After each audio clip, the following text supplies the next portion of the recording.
Hello, and welcome back to Alice Talks Football, and welcome back to another live Manchester United news, transfer news, takeover news, and update news show where we're going to be discussing all the latest Manchester United news live on the channel today, as well as talking with you guys, interacting with the chat, and more. So, there's been a few stories coming out about Manchester United signing a major midfield addition. There's a bit of a midfield conundrum going on at Manchester United. There's been rumours of Amrabat being injured, rumours of Højlund being injured. Is there a blow there? There seems to be a few injuries being picked up on the international break, which isn't good, but there has been a big boost in the Qatari side of things. Now, there's been 3 stories on the Qatari side of things, and I think it's just journalists looking for clicks and looking for positives. I just feel because Romano's so credible, even though it's a takeover, even though NDAs are signed, there's not enough for me to get excited about it. But the Qataris obviously come out and said they only want United. They want 100% of United. La-di-da, la-di-da, la-di-da. They're only interested in buying United, all of that. They're not going to buy a rival club. That's reportedly come out from the Qataris. There's some reports that Sheikh Yassim's very emotionally invested in United, and actually they think that he could go back in. There's reports that this could be a Sheikh Yassim tactic to, get the takeover back on track. Did he withdraw himself? Is Sir Jim really as advanced? Because they thought it was going to be a meeting with Sir Jim on Thursday. That's not the case. That's been pushed back. What are the reasons behind that? And more. So please do smash that like button, and of course subscribe down below if you're new as well. I want to show you something I've done, which I hope works, but I don't know if you think that looks better.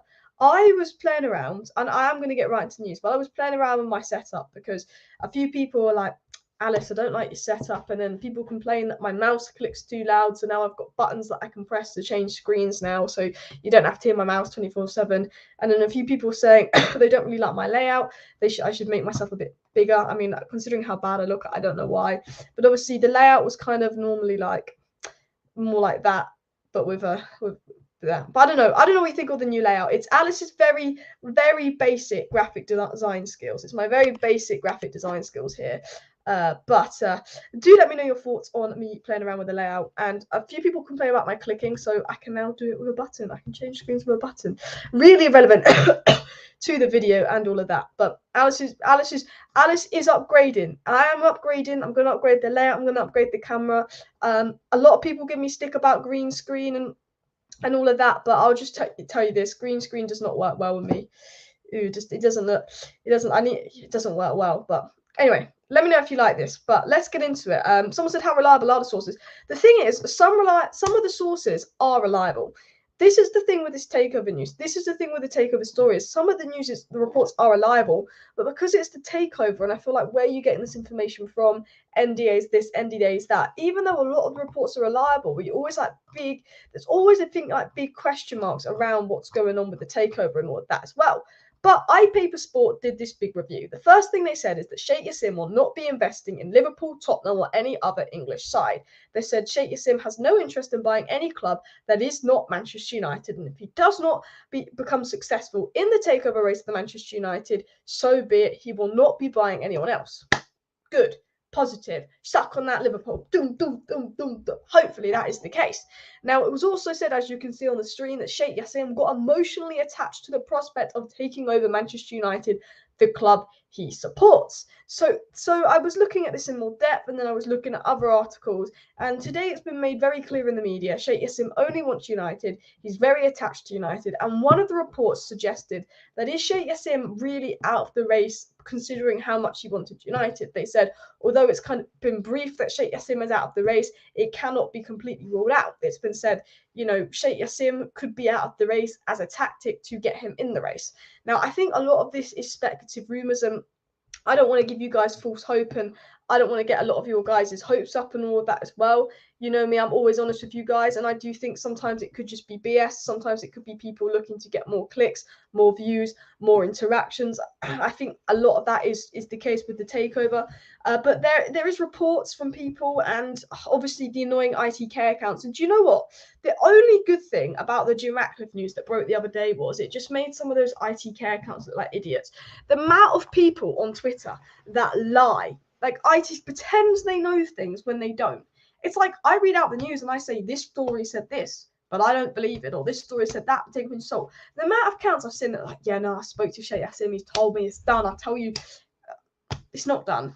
But it's hard. It's at a point where it's hard to know what to believe. But one of the reports that came out from a credible outlet basically suggested and basically said, because Sheikh Yassim wants United so badly, he's such a United fan, he's not interested in going to any other club. He could have withdrew from the process with the hope that basically that takes the Glazers off guard, that surprises the Glazers, and then he can play a power play and come back in and swoop in if they don't sort out a deal with Ratcliffe. Then they say, you know, Ratcliffe's deal was delayed. There's assumptions that potentially is the Ratcliffe deal delayed for the Qataris to swoop in. Could the Qataris do something in Fergie time? You know, Ratcliffe was going to have this meeting tomorrow to approve things. That doesn't seem the case. That's delayed. Why is that delayed? There's like understanding that the Qataris have dropped out, but there's not complete confirmation from the Qatari side that they've completely dropped out. People, you know, that bid, is that still on the table if Sir Jim Ratcliffe comes in or out? Because, you know, so he put in a bid of nearly £6 billion and then he withdrew. Is that bid still on the table if something goes wrong with Sir Jim Ratcliffe? Because that's been delayed and there's a few issues popping up with the Sir Jim Ratcliffe deal that weren't popping up yesterday. There's some more reports on that. Could there be this chance that actually, okay, the Qataris pop in and do something? And for me, look, it ain't over till it's over. But I think the chances are slim. But the feeling is there's two sides of the story, and I'm going to get into the news as well. Let me just take some water to clear up my throat. I've still got a cold, but I'm on the way back. There's two sides of the story, okay? There's two different sort of journalists saying two different things about this. Journalist number one is saying Jim Ratcliffe's still on course. It's unlikely that Qatar are going to return. There's going to be delays with Jim Ratcliffe's situation because the complicated nature of the deal. It's a complicated structure. It's a complicated nature. That's why Sir Jim Ratcliffe's going to be delays. There's a lot of unknowns about the money. How's he going to buy them out? When's he going to buy them out? What shares is he buying? Because he's going to be buying certain shares. He's going to be buying certain shares as well. There's all those question marks around. Okay, what shares is Jim buying? You know, which Class B shares is he buying? Which of the Glazers shares he's buying? When's he buying out more of the Glazers? How is he going to get control? What's he going to get control over?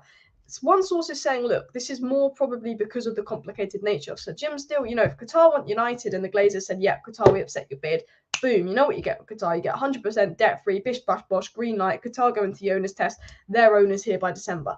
But Jim Ratcliffe, he might not be owner till February, March, because, you know, this takeover process that's gone on nearly a year could go on even longer because they now need to basically sort out Ratcliffe's deal. And they're basically saying this Ratcliffe deal is incredibly difficult.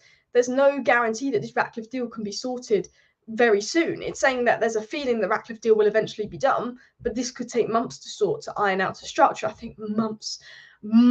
I think, you know, we're not even getting a full sale and we've got to wait even longer for us, what I'm thinking. So that's what one source is saying.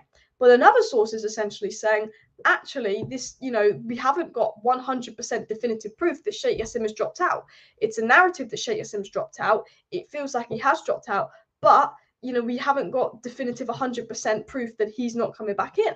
Another source is saying Sheikh Yassim's withdrew because he thinks the Glazers are being ridiculous, but he's very passionate about United. He wants United so badly. He would not give up. He's not willing to lose.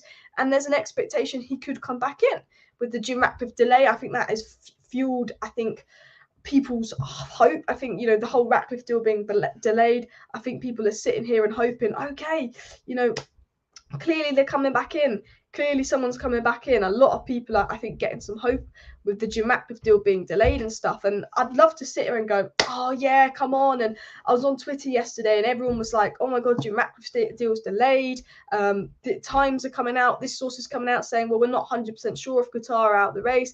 You know, loads of sources are coming out saying, yeah, we don't know what's going on with Qatar. You know, Jim's deal's delayed and all that. And I see a lot of people getting excited, but I still think, to be 100% honest with you guys, because I wouldn't want to lie to you guys, I still think, in all honesty, the delays are probably on Sir Jim's side and not to do with the Qataris. That's what I think. But we're going to get into the news. We're going to get into the news stories because there's been some decent outlets about Qatar coming back in and stuff. People saying Glazers are greedy. Smash the like button if you agree that Glazers are greedy as well. Amrabat should be good for the game on Saturday, right? We're going to get into that as well. And Alice, I hate this. It's on, off. He's back. He's not. I wish the effing board made a decision one way or another. We are people that support the team, not numbers to be talked about. 100% as well. This is the thing. You're absolutely right. At the end of the day, 1 minute the takeover's on, the next minute it's off. It's on, it's off. It's on, it's off. It's this story, that story, this story, that story. And you know what? It's just absolutely boring. It's just like, make a decision and go with it. So wait, you're delaying Sir Jim's deal? Are you delaying it because of Qatar? Are you delaying it because of the complicated nature of Sir Jim's deal? It's all of that. Now, Ben Jacobs said something interesting here, which I'm going to share with you. One set here. So Ben Jacobs said this. Let me get this up here. So it was said by Ben Jacobs that Sheikh Yassim's withdrawal remains categorical. Several sources close to the group reiterate they have not left their final offer on the table. So Ben Jacobs is saying, okay, basically, you know, the withdrawal is categorical, but he's saying from what he hears, they've not left the offer on the table. So Ben Jacobs seems pretty confident in the fact that the Qataris have withdrew their bid. But other sources say elsewhere. So we had that report from James Ducker that came out yesterday that said, breaking, Sir Jim Ratcliffe's 25% purchase of Manchester United is not expected to be put on the club's board on Thursday, as finer details are still being thrashed out. However, a deal still remains within sight over the next fortnight. It was then said, breaking, some key figures inside the deal also remain sceptical that Sheikh Yassim bin Hamad Al Thani has entirely withdrawn his interest in the club. Sources close to the Qataris, however, reaffirmed their insistence that he told the Glazers last week he'd quit the process. So what's been said is it's not been confirmed that Sheikh Yassim has completely withdrawn. It's just been said by sort of sources to journalists that Sheikh Yassim has withdrawn, but they've not found any concrete sort of proof of that. So what a lot of people are speculating is actually, well, Romano and some journalists got told that Sheikh Yassim has withdrawn, but there's not actually a comment and, an official comment and official confirmation that they have withdrawn. And, the interesting thing is, and this is the one thing I'm going to jump on, and I don't like to jump on speculative news, but I always find, because Romano is an elite level journalist, because Fabrizio Romano is in his own level of football journalism, he's such a good journalist. Whenever Fabrizio Romano says something, all of a sudden loads of journalists basically jump on and say what he said in different words.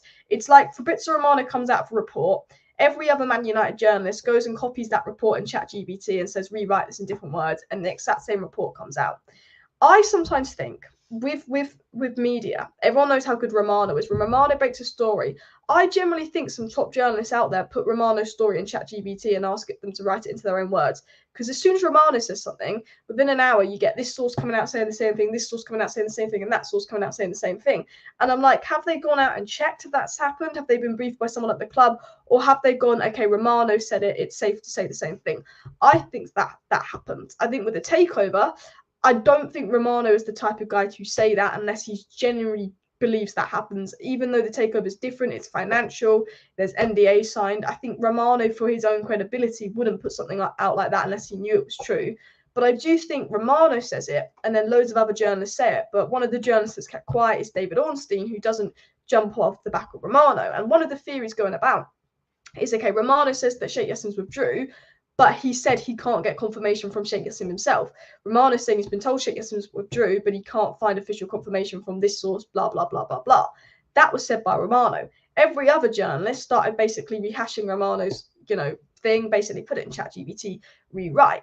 There is that feeling of speculation. Because Romano said it, has every other journalist jumped on this bandwagon and started saying it as well? Because it's Fabrizio Romano. He's always right. We want to jump on this story and confirm it as well. There is that kind of feeling there. And, Ornstein didn't jump on it. And, a lot of people saying, could this just be people jumping on the Fabrizio Romano bandwagon that Qatar withdrew? Because there's still no one that can say with 100% certainty they withdrew. They're like, as far as we're aware, they withdrew, but sources are still skeptical. Everyone's saying, well, we're not sure if they're going to return. As far as we're aware, we withdrew, but we can't find confirmation. We're skeptical. And I think that is the big problem. Because when you've got this going around that they've withdrew, but people are skeptical, people can't find 100% confirmation if they withdrew or not, and this source is skeptical and that source is skeptical, and all of this, it puts it in a very difficult situation for Manchester United, for us fans, because we get 1 minute we're getting told that it's Sir Jim, and we're thinking, oh, that's out, the Qataris are out, and it's like, okay, if the Qataris are out, can you sit here and can you tell me the Qataris are out? Can you put out some information, the club? Or can we have something that says 100% the Qataris are out? If someone's trying to say elsewhere, don't believe them. Can the club come out with a statement? Can we get some clarity from people inside the club? I think we almost need that at this sense, because we've been told the Qataris are out, and now Sir Jim Ratcliffe's deal's being delayed, and then people say, well, actually, the Qataris aren't 100% out, and it's just frustrating as a fan. Like, because I don't want to, I see people getting excited, oh, Jim Ratcliffe's deal's delayed and this and that. I think Jim Ratcliffe will be the next owner. I think the Glazers will stay. I don't think we'll get Qatar, but I get the speculation.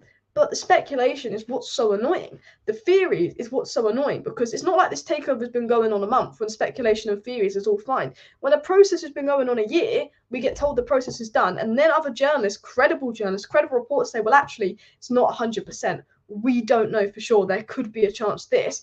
It's so frustrating. And the big problem with this is because actually a lot of the journalists know nothing. A lot of the journalists will jump on their back or something because Romano said it. A lot of the sources know nothing because NDAs were signed to this process. And that's what makes it so painful, because you just don't know until the club makes a statement on something like this.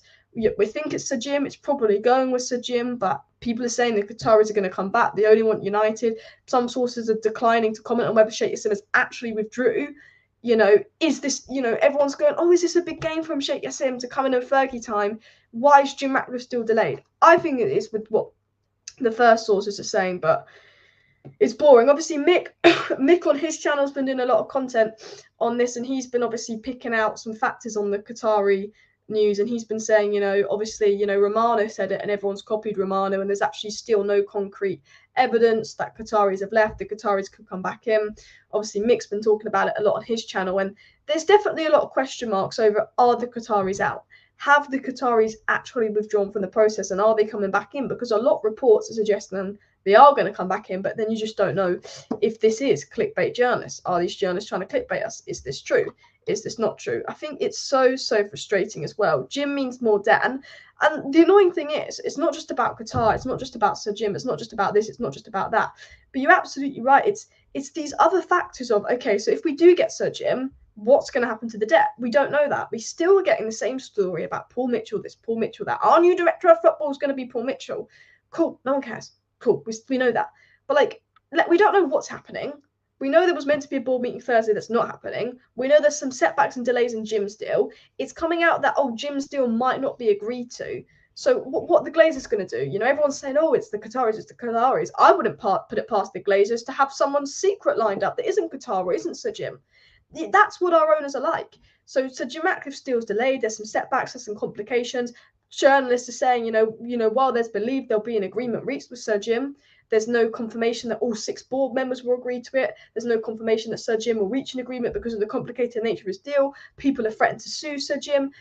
Some sources saying there's no confirmation this Jim deal can go through. And it's and then everyone jumps on this Qatari speculation train. And it's so just I want to know who the owner is. Have the Qataris really withdrawn? And if Jim Ratcliffe is the owner, I want to know, when's he going to get full ownership? When's he going to completely buy out the Glazers? How's he going to completely buy out the Glazers? How's he getting the money for? I want to know all of these things. I want to know if there's a bidder involved that isn't Qatar or isn't Sir Jim. Because if Qatar withdrew and Sir Jim's getting some delays, this and that, which I believe his delays just because of the complicated nature of his deal, but there are obviously chances that Jim's deal doesn't go through, is there a third person lined up? Is there a third minority bidder lined up? Because from what we've learned from all of this news in the last few days, and a lot of people won't like me for saying this, but for what we've learned, all this news in the last few days is, well, the Glazers are secretive. They're hiding. They'll do whatever brings them in the most money. Could there be someone else there that we don't know in the bidding process that's offered the minority stake?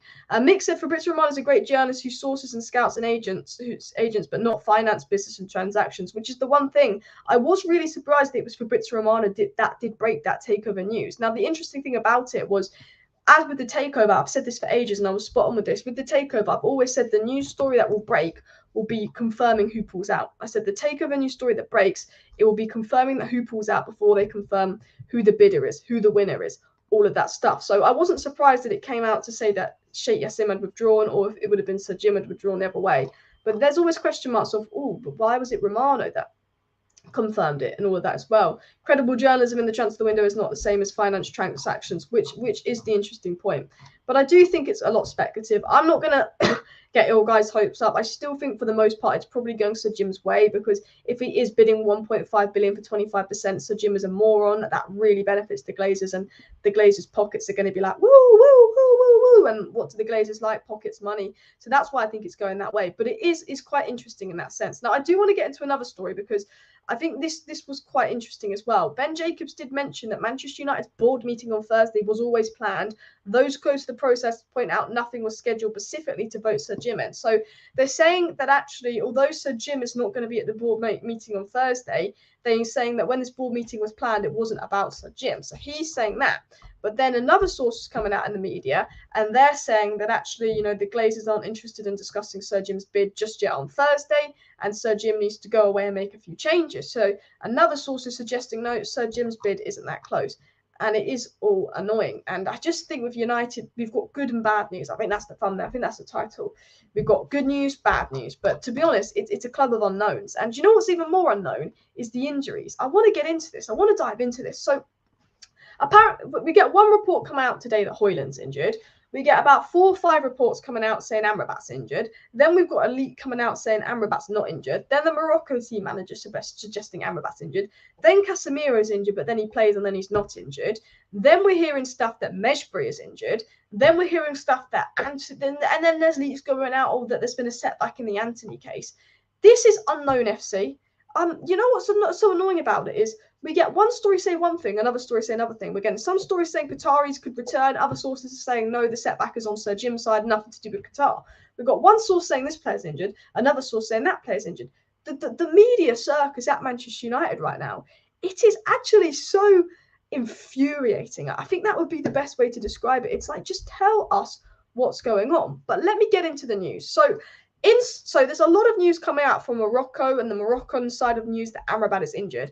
Now, they were the first people to confirm that Amrabat was injured last time, and they were right about it. However, with the Amrabat injury, it was said, okay, and listen to this, by Insider United. Now, Insider United is that Manchester United account that actually got investigated by the club.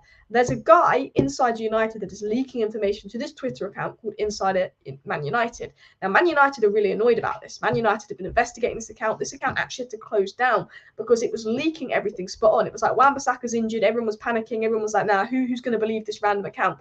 2 days later, it's confirmed Wan-Bissaka's injured. He said Wan-Bissaka was injured, 2-month hamstring. Laurie Whitwell confirms that 48 hours later. He says, this player's back here, this player's back here, this player's injured, that player's injured. This Insider United account has been investigated by the club because they know it's someone in the club with information because it's spot on. And they basically revealed information and they said Amrabat's not injured. So the thing is, although Moroccan sources are coming out saying Amrabat's injured, maybe it's a minor injury, maybe it's one that the club aren't aware of, but Insider United is saying Amrabat's not injured. Højlund's obviously come out on social media, spoken about being kicked in the back. When Højlund's got a stress fracture in his back and people are kicking him, do you know, that really winds me up, honestly. Everyone knows that Højlund's had problems with his back. He's had a back injury, he's had a stress fracture, and people are coming out and kicking Højlund in the back. That is absolutely and totally unacceptable. Really winds me up, that story. There are rumours that Højlund's actually picked up an injury, but as far as we're aware, that's not the case. Now, what I will say is Ten Hag is doing a press conference on Friday to confirm that kind of news, and we'll have an indication on Friday whether Højlund did pick up an injury or not, but I don't think he is injured, but Højlund tweeted online. Now, there is a rumour that Mejbri's picked up an injury. Again, I spoke to someone. As far as I'm aware, Mejbri's not injured. And there are reports that Antony's got to go back to the police station to talk with the police over something they found in the Gabriella case. It seemed like the Gabriella case was dropped regarding Antony. It seemed like that's kind of all behind them. I think the fact that Manchester United have let Antony back, I think the fact that Manchester United have let Antony return has kind of said to me, I think United is sure that this Antony abuse case is probably over. I think the woman in Brazil pulled out. I think the second woman had all these leaks to kind of prove that she was lying and had been told to lie. And then it was just Antony versus Gabriella. Now, Gabriella had a police interview last week. Antony had an interview 2 weeks ago. Man United brought Antony back into the squad. He did his interview. We don't know the information on the Antony situation. And I hate to say that he's innocent, and I'd hate to say that he's guilty because I don't know the information. But it does look more like Antony's innocent, or, maybe they were both to blame. And there was, there's a few big question marks around what really went down with Antony and this girl. So United have brought him back because I think United believe in his innocence. It's very different to the Greenwood case. He was never charged. He had an interview. There's never been sufficient evidence. He's pretty much shown evidence to clear himself. But reportedly, Antony's now got to go back to the police station. So then people are sitting there questioning, could there be some developments in the Antony case, which would be bad. If we're bringing him back and then something else comes out, it does look quite bad for United. But I think for the Antony situation, for the most part, I don't think United would. I think United know what we don't know. I think the police know the most. Antony and Gabrielle obviously know the most. But I think United, probably as the industry, will know a lot more that's going on than us. And I think for United to bring Antony back, despite Gabriella speaking to the police, despite Gabriella saying that she's got evidence of this, this, and this, and really pushing with the police, I think the fact that Antony had an interview and he was brought back by the club, for me, I don't think there's going to be any late developments, despite I think Antony being asked to do a second interview with the police. I just think that's a response to maybe the Gabriella interview. But again, you don't know. Some people are like, maybe Antony's paid her off. Maybe she's lying for his money. It's no one knows the truth with those things, so it's hard to comment on. Guys, we've got 700 people watching and we're only on 164 likes. So let's go and see if we can hit 300 likes. If half of you hit the like button right now, we should really easily hit 300 likes. So do smash that like button, because I want to get into another interesting news story. You're not even here for the best bit of the show as well. And the Højlund thing is terrible. Honestly, did you guys watch my video on Højlund? I did a video on how good he is, and I just don't want him to get injured. But I think the fact that players were deliberately trying to injure Højlund, that shouldn't be happening in the sport of football. No matter who your opponent is, no matter who you play against, in football, you should know that your careers are short, especially young players. You should know that injuries are the worst things that can happen to footballers. You should know that they can cause major setbacks, long-term problems. As a footballer, it doesn't care how much you want to beat the opposition. You do not go and target them at place they're injured. And you know what's really sad? Is that people do that now. That's what the game's gone to. Do you know why Ten Hag was so annoyed with the leaks? It's because, and do you know why Man United have been so reluctant to give out information on injuries lately? It's because they're worried players will target that. Manchester United didn't want to make it public that Ahmad's problems with his knee. Manchester United didn't want to make it public that Maino's problem was with his ankle, because Manchester United are like, well, if they know that Ahmad's had a problem with his knee, Maino's had a problem with his ankle, Martinez has a problem with his foot, opponents will target that. Man United didn't want people to know that Martinez's injury was his foot, because they're like, okay, people are going to target that. And that's the big problem. Højlund's injury is his back, Martinez's injury is his foot, Ahmad's his knee. You know, Højlund could be a repetitive injury because it's a stress fracture. Lisandro Martinez's injury is his foot, it's repetitive, he needs surgery. You know, it's one of those situations where United are trying to be really, and this is why United are annoyed at this account leaking things. United are trying to be really secretive on the injury front, because they know that actually, sadly, some players will know, okay, Martinez has got a dodgy foot, I'm going to target his foot, kick that around a bit, you know, so, because they know that that can get to them. And I think it's one of the worst things of football. Have we got any fit players? Yes. And that's what I wanted to talk about. It's a good news, bad news, you know, kind of thing. The takeover, we get good news on one side, we get bad news on the other side. The injury news, we get good news on one side, bad news on the other side. I call it the good news, bad news live stream. But this is what I actually wanted to talk about, and then I want to get into the news story, because there are a few interesting developments on the news, and that is Ten Hag's sort of dilemma going forward with the season. Now, I want your opinion on this. I think it will be really interesting to get your opinion on this and what you think as well. Now, I don't know what screen to share. Is that comes up quite well, doesn't it? Or do I go with that one? Yeah, we'll go with that one. You know. So basically, what's going to happen essentially is who's fit, who's injured. So we're going to go through who's fit, who's injured. So Wan-Bissaka, guys, is expected back end of November. Wan-Bissaka will not be back for the upcoming games, but he's expected back early December, end of November. Malacia, again, is expected back end of November. So at fullback, the only fit options Manchester United have right now is Reguilon and Andelo. Wan-Bissaka and Malacia expected back end of the month. Luke Shaw probably expected back in a month and a half. Now, Varane is reportedly back and fit. Martinez won't be available. I think right now, just on recent form, Maguire might be able to get in under Lindelof, and Lindelof can be back up to Varane. Actually, we've got amazing news, guys. We've got amazing news. I forgot to get this up. I forgot to show you this to you. Give me a sec. To get this up. I saw this and someone put breaking major news, and it made me laugh. Where is it? Because you know what? Alice can't find the news. I'm scrolling through my notes. Oh no! What am I doing? I got it. I'm gonna get it up for you. I love how I've made such a big deal out of this, and it's just really not. It was just me taking the mic. What are you doing? But anyway, it wasn't this account. But let me share my screen here. it wasn't this account, but it was another account. But someone put major breaking: Johnny Evans is expected to be fit to Sheffield United this weekend, despite suffering an injury scare on international break. So Evans suffered an injury scare on international break. He should be fit to play Sheffield United. But one of these United accounts, it might have been Central Devils or something, put major breaking: Johnny Evans will be fit to play against Sheffield United. And I thought, that is the world we live in at Man United. I thought, that is the world we live in when we are like relieved that Johnny Evans is going to be fit to play because of the injury crisis we've had. I looked at that and I thought, oh my. Yeah, as Nick's done, everybody put in your team down below for Sheffield United. Sheffield United should be one of those games we win, but I'm really interested to know your team ahead of the Sheffield United game. So please put your team down below in the chat as well. But we're going to get back with who's fit and who's not fit. So these players are fit. These are all the fit players. I mean, we could put Bay and Deer and he's a goalkeeper. We have no one else that is fit in defence. They are our options, but Evans is now fit. And to be honest, I'm at the point where I play Evans next to Varane. Honestly, Evans is good on the ball.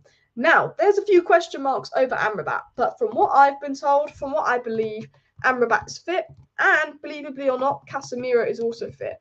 There's a few question marks around them. They are fit. Kobbie Mainoo will now be fit as well. Mason Mount is fit, Eriksen is fit, McTominay is fit. So obviously we know that Ten Hag loves Mason Mount, but we have Mainoo, Mejbri, Scott, and Eriksen who are all fit, all in that one role, which we're going to get into in a second, the big dilemma that Ten Hag's got to face with sort of people like Mejbri and Antony and who plays where and all of that. But essentially, these players are all fit in midfield. So all of a sudden, United have got a pretty fit midfield. You could even put in something like Gore here. I'm going to put Eriksen. I'm going to put Gore here. You could even include someone like Gore. You could even include someone like Donny van der Beek. It's mad to think our defence is so empty, but all these players are fit in midfield. And if you go into attack, Højlund is fit. Breaking, major breaking news. Anthony Martial has not picked up an injury in about 2 months. When does that ever happen? Antony is fit. Ahmad is not back yet, but Ahmad should be back at the end of the month as well, guys. But Ahmad won't be back just yet.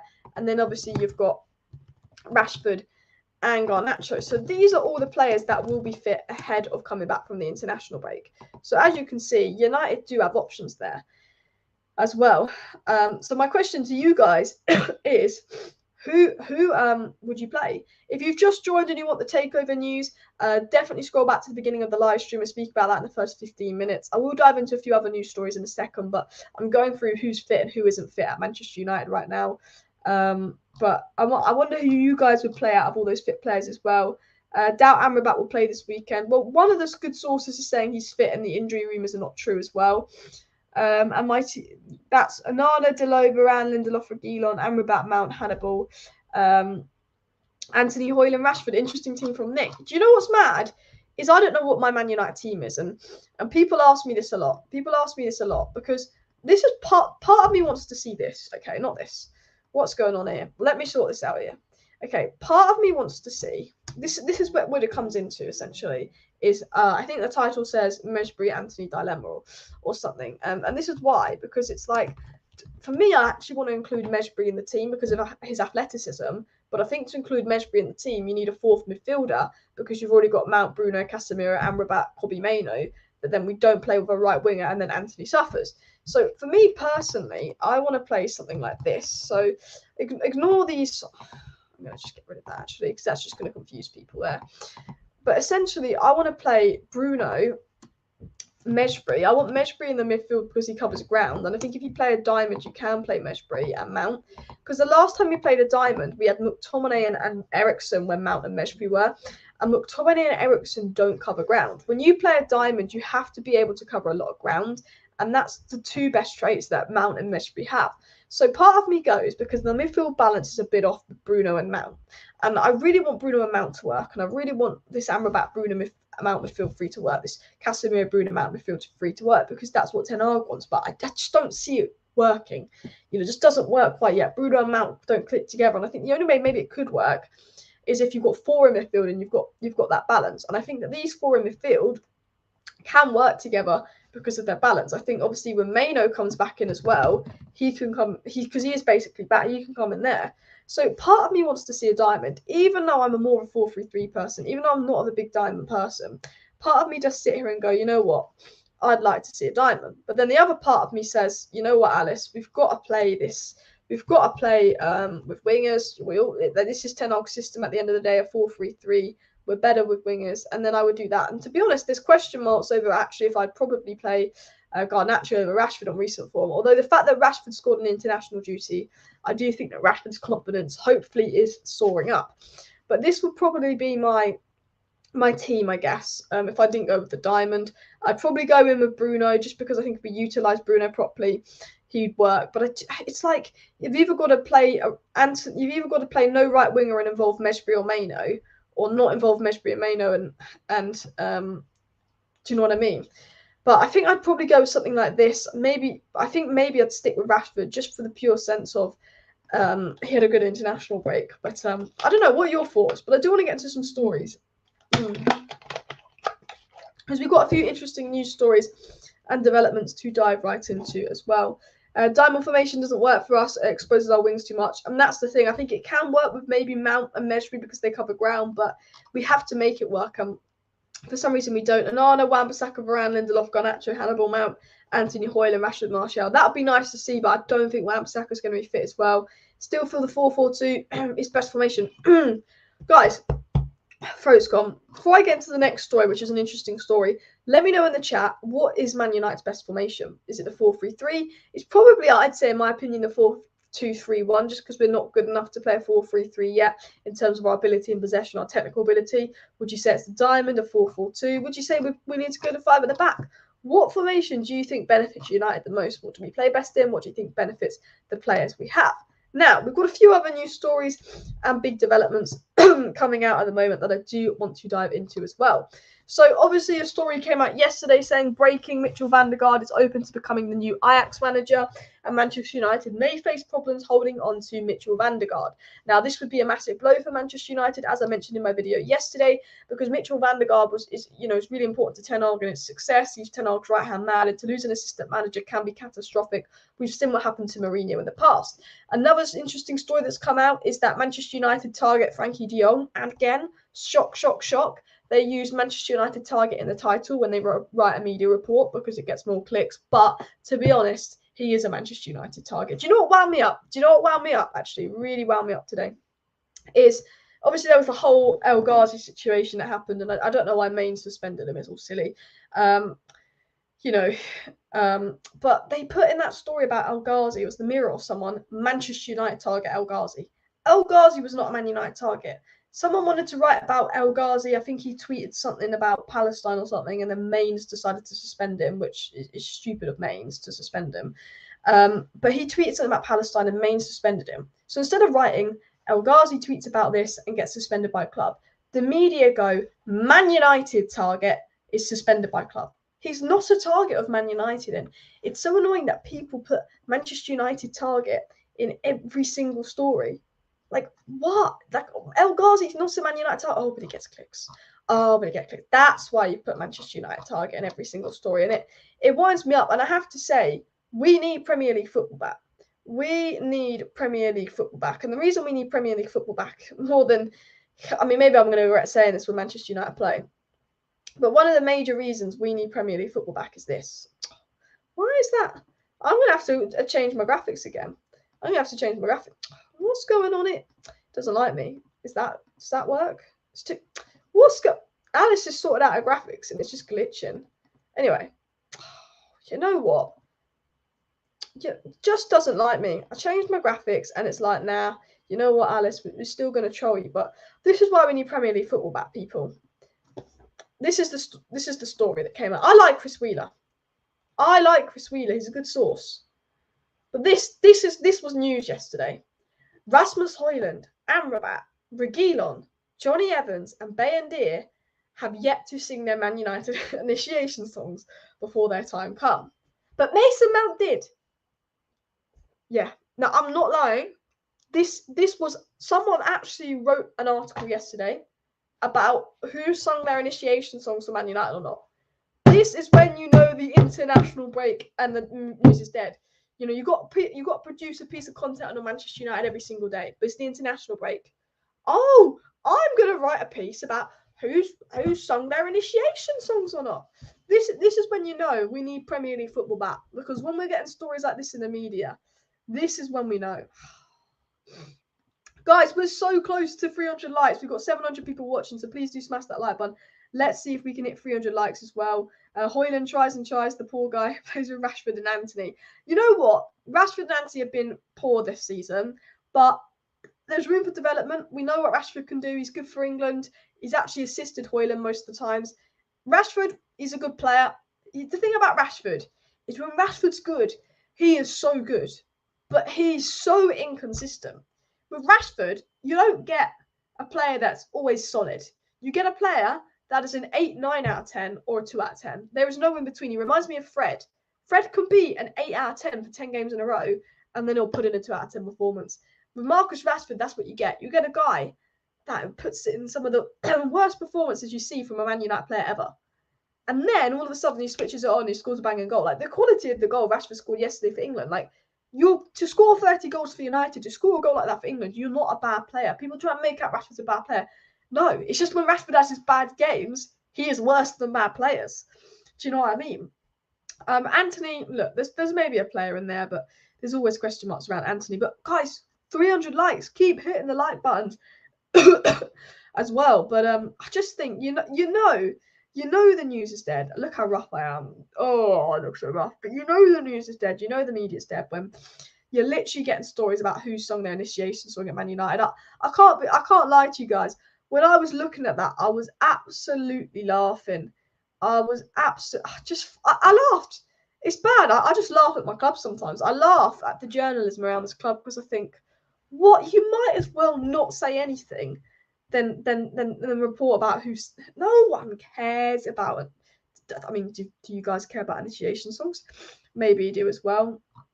But yeah. Oh yeah, condolences go out to the families of victims that lost their lives in Belgium. What has the world come to when you can't go to a football game without fearing for your life? Yeah, that's really sad what's happened in Belgium. Like, no one should ever go to a football game and not come back. Really tragic as well.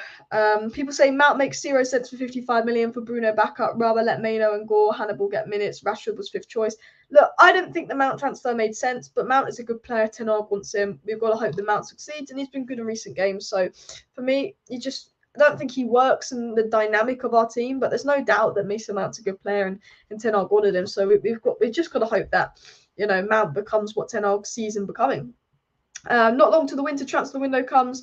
Not long to fix players there, and sum up, get many players they want. Yeah, Steve makes a good point. Not wrong till January. November time, we start getting a bit of January rumours. Good teams actually do their January transfer business in December. That won't be United. Liverpool actually got Gakpo on Boxing Day. Ruined on Boxing Day last year because I was thinking we're getting Gakpo. Whoop, whoop, whoop. But the January transfer window is coming around, and I'll be honest, expect nothing. Like, we've been told, okay, Sancho's going to go, we're going to get Williams. Honestly, I'll be honest with you guys. I'm honest with you. I say the news. I say, oh, this report's saying we're getting this player and that player. And then I always say if I think that report's BS or not. I'm very honest with you. And I'm going to be honest with you. Expect the bare minimum in January. There's rumours. There's hope. There's players we should be getting. We should be buying someone. We should be buying multiple people. There's things we can do in January. We've got more money than we say we've got. But generally, it's Manchester United. All I'm going to say is you just have to, sadly, that's our football club, expect the bare minimum. And do you know what's really frustrating? Is there is a guy that's really good out there called Nico Williams. And let me show you this. This is what I said.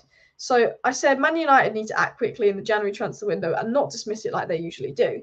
Ten Hag reportedly wanted to sign Nico Williams last summer and was open to selling Sancho to do this. Nico Williams' contract is set to expire at the end of the season, making him potentially available at a bargain price. With Sancho's career seemingly over at United, Manchester United should consider a jam move rather than waiting. Nico Williams is someone that Ten Hag's wanted for a while. He's probably one of the best options on our right wing list. He's a really good player, 1v1, direct. He can play on both wings, but predominantly right wing. Very pacey, would be good in transition in the way that Ten Hag wants to play going forward. Ten Hag was willing to sell Sancho last summer and bring in Nico Williams. Obviously, that couldn't happen because that wasn't sanctioned by the board and no one came in for Sancho. But the interesting thing with Nico Williams is he's not going to be expensive. He's been really good this season, but he's not going to be pricey because his contract is expiring. We could get him in January on a pre-agreement. This is what I mean, United have to act in January. This isn't even about we don't have money, there's no value in the market crap that United pull. Nico Williams, we could get him for free in January, and he doesn't come to the summer But if we're not going to buy in on January, there's still not an excuse not to act when there's a player that Ten Hag wants on the right wing that's not signing a contract that could be available on a pre-contract for completely free in January. That's what I'm saying. So Nico Williams' contract's set to expire, and with United basically confirmed Sancho's going to leave in January. Okay, Sancho leaves in January. Ideal situation, you get Nico Williams on the cheap because they don't want to lose him for free. Bilbao. You lose Sancho, you get Nico Williams for 25 million, bish bash bosh, boom. Worst case scenario, and United play this FFP, but you've got no money. Okay, cool. We'll get Nico Williams on a pre-agreement in January, and he joins in the summer for free. Should have done that with Kessie. Should have done that with many players. You know, he's not signing a new contract. Sancho's going to go. So I said, look, we know that Ten Hag wants Nico Williams. This has been confirmed by numerous credible sources as well. We know he's on the list of right wingers. We know there's also like 5-6 right wingers on the list. So maybe he's not first choice. I don't know who the first choice right winger is, but we know that he's at least in that top 3 from the links and the credibility of that. But, you know, we always talk about January window and all. Ten Hag said last January window, if the right player's there for the right price, we'll go for him. Obviously, we don't have money, but, you know, we can't, you know, it's all about the right player. This is clearly the right player that's going to be available for the right price, which United bang on about value in the market. They used to make Fergie come out and say, oh, there's no value in the market, Glazeonomics, all of that stuff. But for me, this guy, Nico Williams, could be available free. Like, United have to go for it. United have to go for it. And if they don't go for Nico Williams, they need to at least look at Marcos Leonardo. I've said this before and I'll say this again. Ten Hag's open to offloading Donny, Sancho and even Martial in January. Why is he open to offloading Martial? Some may ask. Because we're going to lose him for free in the summer anyway, so this is our last chance to get money for him. Mejbri's already seen as Donny's replacement. Like, if you've noticed that Mejbri will make the bench and Donny won't, or Gore will make the bench and Donny won't, Mejbri and Gore, Ten Hag's seen as Donny's replacement.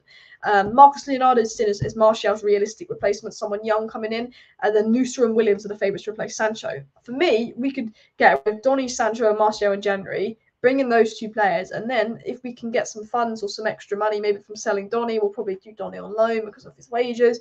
I'd bring in someone like Todibo. I seriously would. I really would as well. But that's what I don't think anything's going to happen in January. I wouldn't get your hopes up, to be honest, about Man United in the January transfer window, in all honesty. But it'll be interesting to keep an eye on as well. But guys, please do smash that like button if you have not already.